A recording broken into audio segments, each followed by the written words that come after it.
Terceiro programa, nesse terceiro programa do podcast aí, seguindo esse padrão que a gente tem feito, temos a nossa presença aqui de um amigo, Adelson Vasconcelos, né, policial penal, que vai nos contar um pouco da sua experiência nesse setor, porque isso tem muito a ver com o direito. Eu milito na área de direito criminal e a gente vê que o dia a dia desse profissional é bem sacrificante e complicado. Nós temos nos nossos presídios verdadeiros barris de pólvora. Eu que costumo frequentar porque eu tenho que estar com os clientes, tenho que, por vezes, conversar, verificar as defesas e verificar as situações, porque todos temos direito à defesa, né? Isso diz a Constituição. Então entendemos e a gente vê nesse dia a dia como esses profissionais têm uma vida tensa, como esses profissionais têm um dia a dia sempre em cima do fio da navalha. A gente nunca, eu particularmente quando entro num presídio, eu sempre entro muito preocupado porque a gente sabe que entra, às vezes não sabe se vai sair, porque numa eventual rebelião, a primeira coisa que ele vai fazer é se doutor, o senhor me desculpa, você não vai poder sair. Não, pessoal. E não é pessoal, é pessoal. Mas isso faz parte do dia a dia, nós sabemos como é e a gente sabe lidar com isso. E é importante que nós abordemos até algumas situações, como por exemplo a questão da saidinha. Como é que pensam esses policiais penais sobre a questão da saidinha em si, ou do dia a dia, do direito do preso, se o preso ele tem nele imbuído a consciência, a conscientização de que ele tem que se ressocializar para voltar a estar no meio da sociedade. Então isso seria muito importante. Então nós temos uma grata satisfação de receber o Adelson e seria interessante você dar um pouco dessa sua experiência aí para a gente, de beber dessa experiência aí para entender. Em primeiro lugar, boa noite a todos, né? E assim, doutor, é um assunto bem interessante, né? Essa questão da saidinha. É o que se fala muito, né? Tendo em vista alguns casos que saem na mídia. E assim, a questão da saidinha é um assunto bem delicado, né? Porque trata-se de duas visões. A visão da população, né? Das pessoas, digamos assim, pessoas que não têm um conhecimento jurídico da coisa, né? Técnico. E a visão dos profissionais, dos operadores do direito, das pessoas que realmente, os estudiosos no assunto.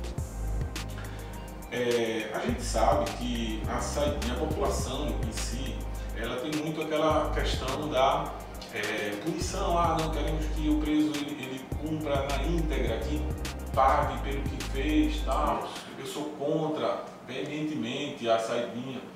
Mas assim, é importante frisar, né, que não são todos os presos que têm direito a saidinha, né? O preso, ele, quando entra no sistema prisional, quando ele tem bom comportamento, quando ele cumpre as regras, né, ele vai progredindo de regime. Exatamente. E assim, a finalidade da polícia penal, bem como da execução penal, não é só punir, é também ressocializar o preso. Importante. Porque no ordenamento jurídico brasileiro, a gente sabe que não tem prisão perpétua. E o preso logo ele vai voltar ao convívio da sociedade. Então o preso que ele tem direito à saidinha são os presos que eles estão no regime semiaberto. E logo eles vão para o regime aberto. Eles vão voltar ao convívio da sociedade. Então o que acontece? A polícia em si, a execução penal, a questão da saidinha, ela vai liberando o preso, no caso assim, vai fazendo com que o preso ele tenha um contato, preparando o preso a voltar ao convívio da sociedade. Exatamente. E naquele momento ali é interessante também frisar, isso é muito importante, são dados, especialistas dizem que a cada 100 presos que vão, né, que tem esse benefício da saidinha, a cada 100 presos, 5 eles voltam a delinquir, eles voltam às vezes não voltam ao sistema ou praticam. Então 95% ficam de boa. De boa, voltam, porque esses 95% eles realmente querem a ressocialização, eles querem realmente uma nova chance. Uma nova chance. Então, assim, alguns especialistas, e eu acho interessante também, dizem que não é interessante 95% serem punidos por conta de 5%. Perfeito. Então, assim, é uma situação delicada, mas que se você analisar à luz do direito, você percebe que a saidinha ela é importante para a restauração do preço. Deixa eu só. Até você está dando um dado muito importante, muito interessante que você está falando, porque é uma visão completamente diferente do que é vendido ao nosso público em geral. É isso que eu queria falar, a importância do nosso programa, porque eu vi as duas, como o próprio direito diz, os dois lados. Os dois O que lados. a grande imprensa, o que a grande mídia apresenta é o cara que realmente teve direito, foi lá, cometeu, ou estuprou, ou matou, ou roubou. Lamentavelmente ocorre, mas no percentual, Bem menor. não vou dizer insignificante, porque todo crime é significativo para a vítima. E nós não estamos passando aqui a mão, mas é um número, para mim, toda unanimidade é burra. É um adágio, não foi eu que afirmo isso, né? Mas é óbvio, então, ficar claro e evidente, pelo menos para mim, a importância de ter medidas agora. Uma das coisas que me incomoda muito, eu queria ver pela experiência do convívio, é quando a gente fala de ressocialização. Qual é o ponto de vista do policial Adelson Vasconcelos com relação, por exemplo, ao trabalho carcerário? O cara desenvolver realmente um ofício e o Estado passar assim, sabe por quê, Adelson? Veja, nós estamos aqui utilizando uma mesa.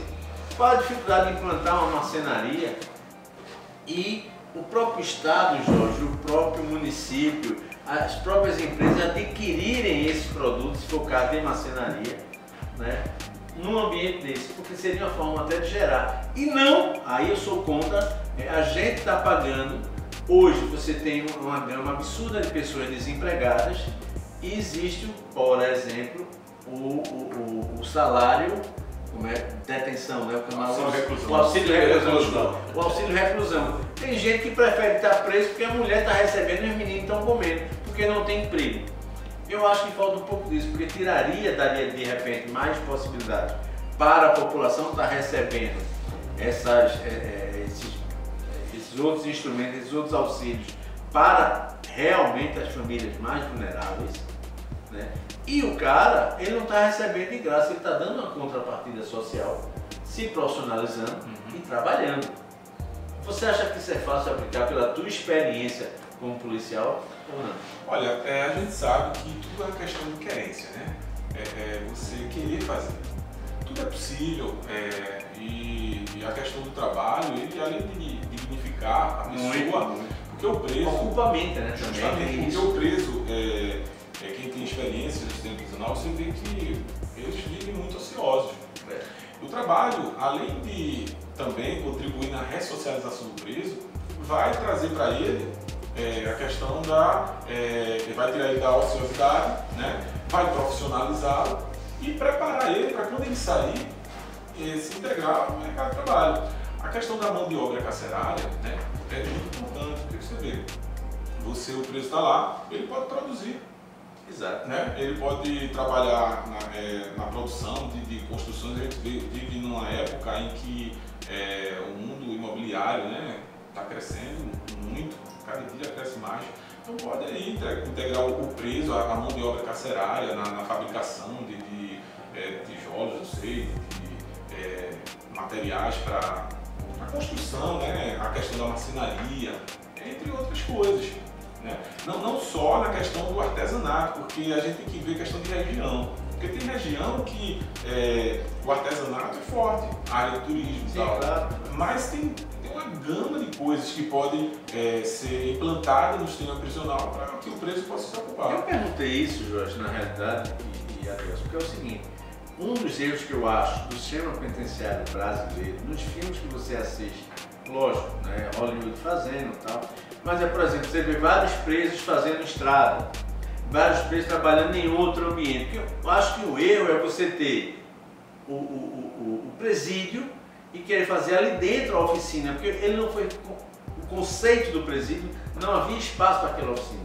Mas de repente monta um complexo profissionalizante fora, até para que o preso vá. Agora, eu estou falando enquanto empreendedor, enquanto sociedade, né? Mas eu não sei a periculosidade que se existe. Ou qual é o teu ponto de vista enquanto policial? Esse translado, mas do cara sair todo dia, por exemplo, como se o cara fosse um operário, literalmente, ele passaria a ser um operário, entendeu, João? Você fazer um galpão, a parte, fora, é uma visão muito dentro. romântica, é uma visão. Não, é isso que eu quero saber, mas é impossível fazer? Olha, veja bem, impossível não é. Impossível não é. Um preso, que assim, eu costumo dizer que existe o criminoso e o bandido. Quero ver essa definição. Ninguém está isento de cometer um crime. É verdade. Logo, o criminoso é aquele que comete um crime. Mas muitas vezes ele não tem a natureza criminosa. Ele cometeu um crime, justamente, ele cometeu um crime por, sei lá, no calor da emoção, alguma situação. Defender a honra da família. Justamente, como lá onde eu trabalho mesmo, tem um preso que inclusive ele trabalha na cozinha, era chefe de cozinha, tem restaurante, e ele lá está trabalhando como chefe de cozinha, preparando comida até para os policiais penais, e assim, e ele sempre agradece pela oportunidade. Ele foi preso porque ele pegou a mulher dele, um outro homem, na cama, e ele perdeu a cabeça e acabou assassinando os dois. Mas ele se arrepende amargamente nisso. É um cara que, se você puxar algo atrás dele, a ficha, ele nunca cometeu um crime antes. Agora existe o bandido, é aquele que tem prazer no crime. Como eu estava falando com o doutor aqui, antes de começar esse podcast, a questão de muitos presos que não querem ser ressocializados. Eles dizem assim, abertamente, eu nasci por crime. Eu nasci por crime. Então esse é o bandido.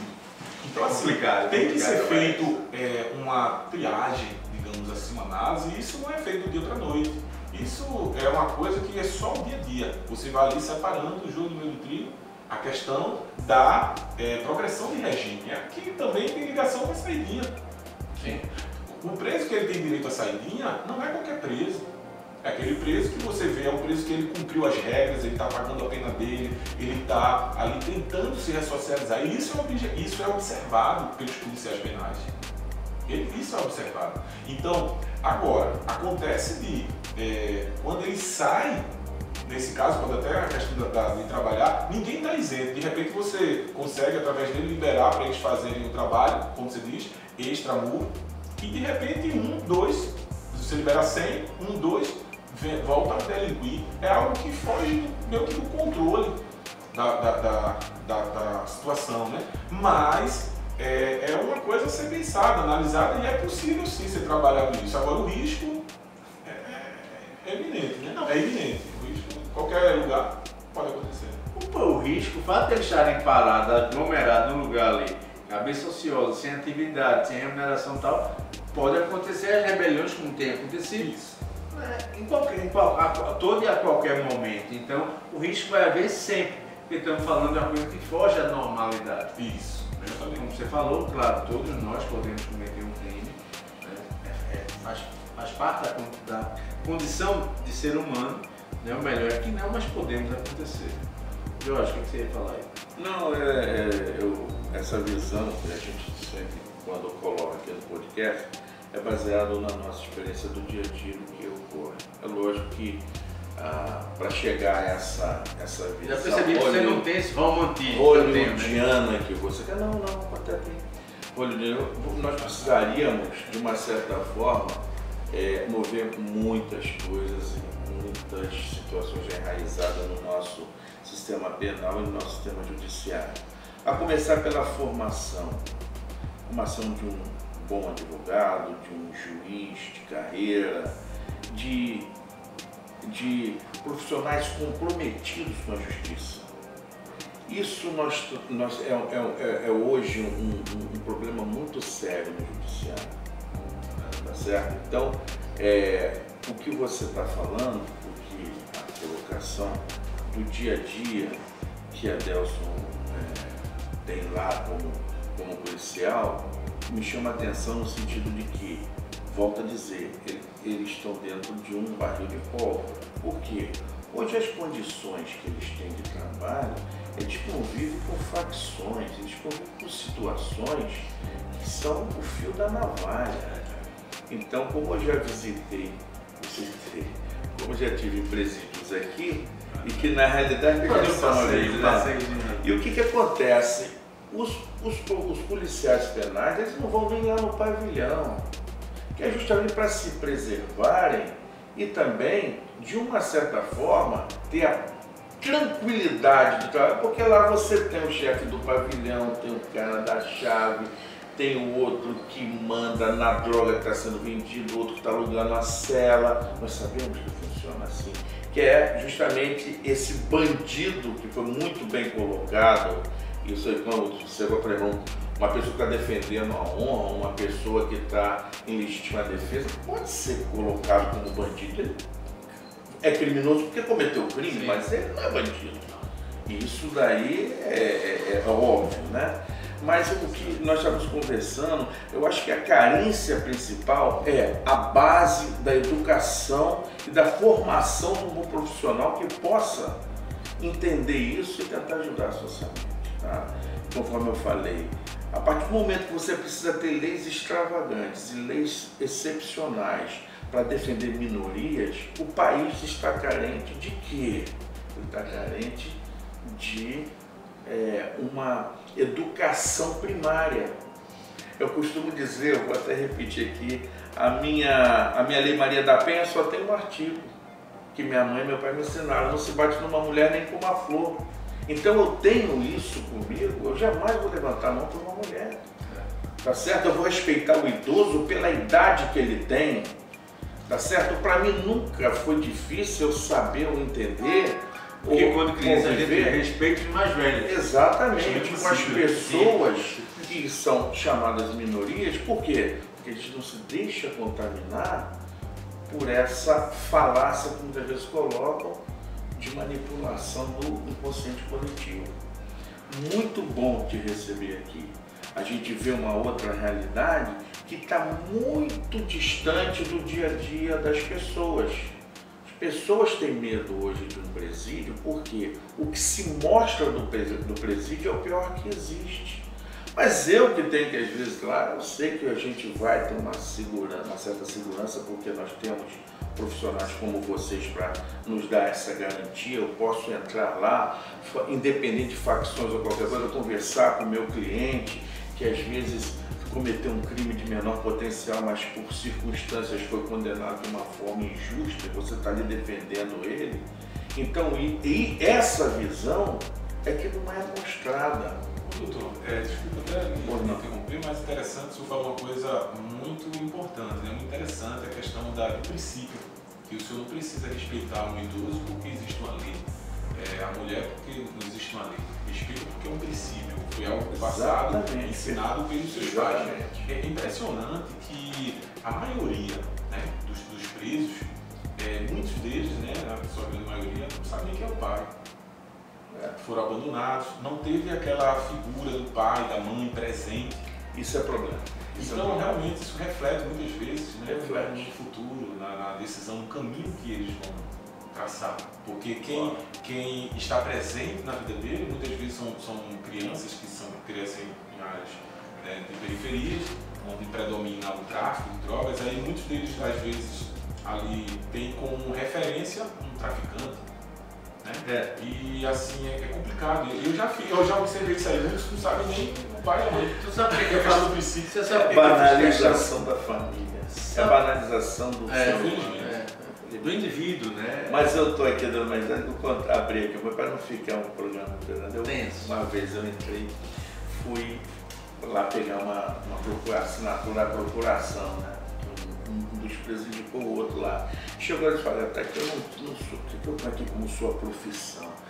Isso, eu não sei, eu era flanelinha. Pô, vamos botar flanelinha, não tem como colocar aqui na procuração. Aí esse preso que era meu cliente, muito quieto, bota que ele era pedreiro. O senhor trabalhava com... Não, aquele era traficante de pedra de crack. Meu Deus do céu, até disso vocês fazem piada. Mas tudo bem. Aí eu fiz, aí ele chegou assim: olha, doutor, eu sei que o senhor está se esforçando, o senhor pode até conseguir uma liberdade provisória para mim responder o processo, mas a realidade é muito dura, eu não sei fazer outra coisa. Quando eu chegar lá fora, vão chegar para mim e vão dizer: ou você continua no crime, ou você não vai poder ficar aqui. Então você tem que todo final de semana pagar R$500 aqui para poder se manter onde você, porque eu não tenho outro lugar para ir. Eu vou ter que